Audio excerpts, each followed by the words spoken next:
Exercice numéro 1.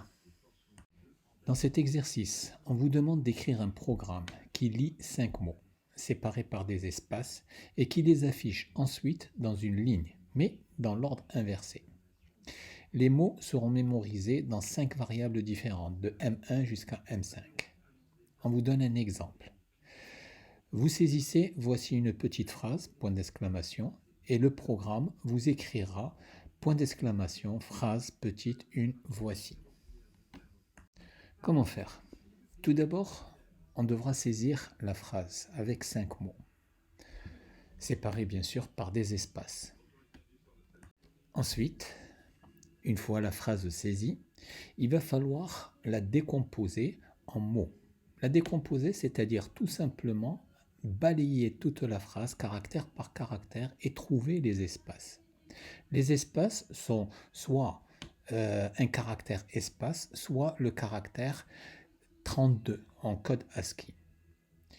Une fois que ces espaces ont été détectés, on prendra le premier mot, c'est-à-dire du premier caractère jusqu'au premier espace, et on le nommera M1. Ensuite, du premier espace au deuxième espace, M2, et ainsi de suite, jusqu'à la fin qui sera un anti-slash 0 et qui déterminera la fin de la phrase, donc le dernier mot, et on l'enregistrera dans M5. Il ne restera ensuite qu'à afficher de M5 jusqu'à M1 en ordre inversé bien sûr. Comme d'habitude, on commencera par mettre les includes. Ici, on a rajouté la bibliothèque string.h pour pouvoir utiliser les différentes fonctions des chaînes de caractères. Deuxième étape, on commence par écrire le main avec les accolades qui permettront de mettre le bloc principal de cette fonction. On commence par déclarer les différentes variables dont on va avoir besoin. En tant qu'entier, on va déclarer i, n, e1, on verra à quoi ils vont nous servir. Ensuite, on va déclarer les chaînes de caractères. Tout d'abord, t.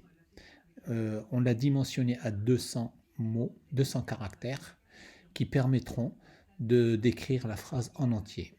On supposera bien sûr que la phrase ne dépassera pas 200 caractères. Ensuite, les différents mots M1 jusqu'à M5 qui chacun prendront un maximum de 20 caractères. Bon, dans la langue française, rares sont les mots qui dépasseront les 20. Rares, peut-être même aucun.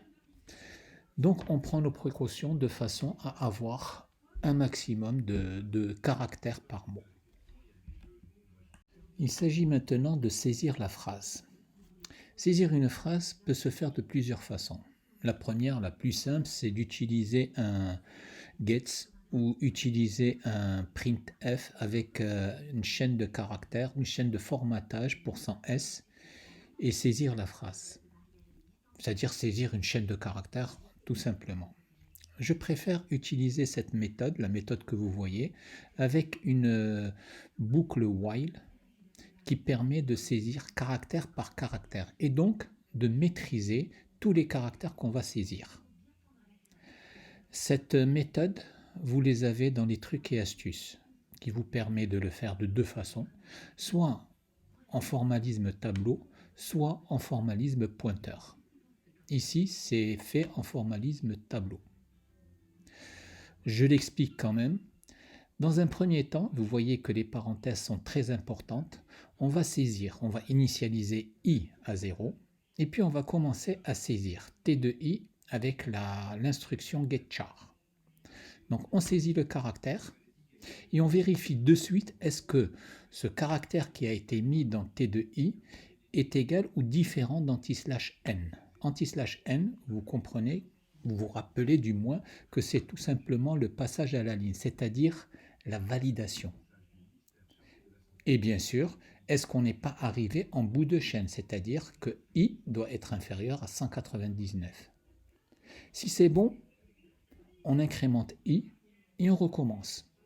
On recommence jusqu'à ce que l'utilisateur saisisse anti/n, c'est-à-dire valide le mot, la phrase, pardon. Une fois que c'est fait, on s'empresse de mettre t de i anti/0, c'est-à-dire le caractère de fin de phrase. Et on sauvegarde I, c'est-à-dire la longueur de la chaîne. On va commencer notre traitement qui consiste à balayer tous les caractères et à vérifier est-ce que ce caractère est un espace ou bien tout simplement la fin de la phrase, c'est-à-dire anti/0.